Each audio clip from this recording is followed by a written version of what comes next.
सांगली, मिरज आणि कुपवाड महापालिका निवडणुकीत शिवसेनेला योग्य सन्मान आणि योग्य जागा मिळाल्या तर ठीक, पण जर तुच्छ लेखला तर मग शिवसेना म्हणून लढायची आमची तयारी आहे, असा इशारा शिवसेनेचे मंत्री शंभूराज देसाई यांनी दिला. सांगलीमध्ये आयोजित करण्यात आलेल्या शिवसेनेच्या कार्यकर्त्यांच्या संवाद मेळाव्यात मंत्री शंभूराज देसाई बोलत होते. यावेळी आमदार सुहास बाबर, जिल्हाप्रमुख बजरंग पाटील, महापालिका क्षेत्रप्रमुख मोहन वनखंडे, चंद्रहार पाटील, सुनीता मोरे, सचिन कांबळे आणि पदाधिकारी मोठ्या संख्येनं उपस्थित होते. आम्ही महायुती करूनच निवडणूक लढवण्याच्या मनस्थितीत आहे.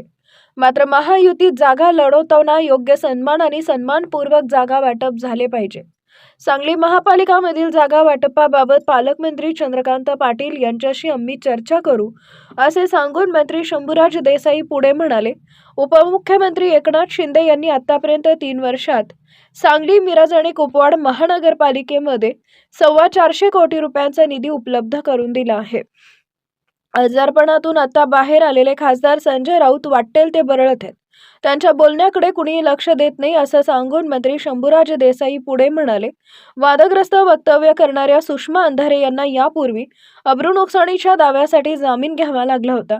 यापुढे जर उपमुख्यमंत्री एकनाथ शिंदे यांच्यावर बेछूट आरोप करणार असाल तर पुन्हा एकदा अब्रू नुकसानीच्या दाव्यासाठी तयार राहा, असा इशाराही मंत्री शंभूराज देसाई यांनी यावेळी दिला.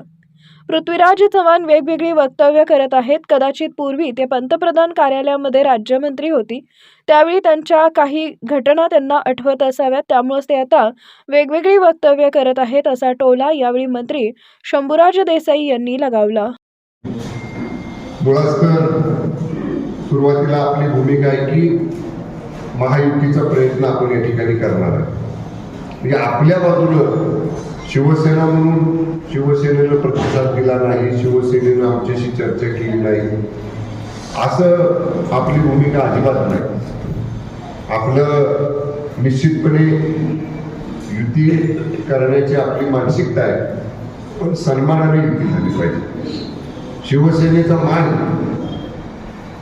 योग्य सन्मान आणि योग्य वाटा जागेच्या मधला, तिकिटांच्या मधला, हा आपल्या पक्षाचा या ठिकाणी आपल्याला मिळाला तर सन्मानपूर्वक युती करायला आमची कुठेही अडचण नाही. त्यांची प्रमुख पालकमंत्री मान्य चंद्रकांत दादा आहेत, इतर त्यांचे काय आमदार वगैरे या जिल्ह्यामध्ये आहेत, आम्ही त्यांच्याशी सुद्धा बोलू. हे असं काय नाही की शेवटी आपल्याला महायुतीचं राज्यामध्ये ठरले की शक्य होईल तिथं प्रयत्न करा, महायुती करा, तडजोड करा, 2-4 जागा पुढं 2-4 जागा मागं, एवढंच काय हाताला पेटायचं नाही. पण अगदीच जर कुणी आपल्याला तुच्छ लेखत असेल मग तुमचे किती नजरचे बघा जातात, जसं वनखंडे म्हटले तसं, तर शेवटी आपण सुद्धा आपल्या पक्षाची भूमिका घेऊन या ठिकाणी पुढे जाणार. पण आपल्याला आजच्या पहिल्या मेळाव्यामध्ये युती झाली तर युतीमधनं लढायचंय, नाही युती झाली तर शिवसेना म्हणून आपल्याला लढायचंय. ह्या भूमिकेमधनं आजच्या बैठकीतनं आपल्याला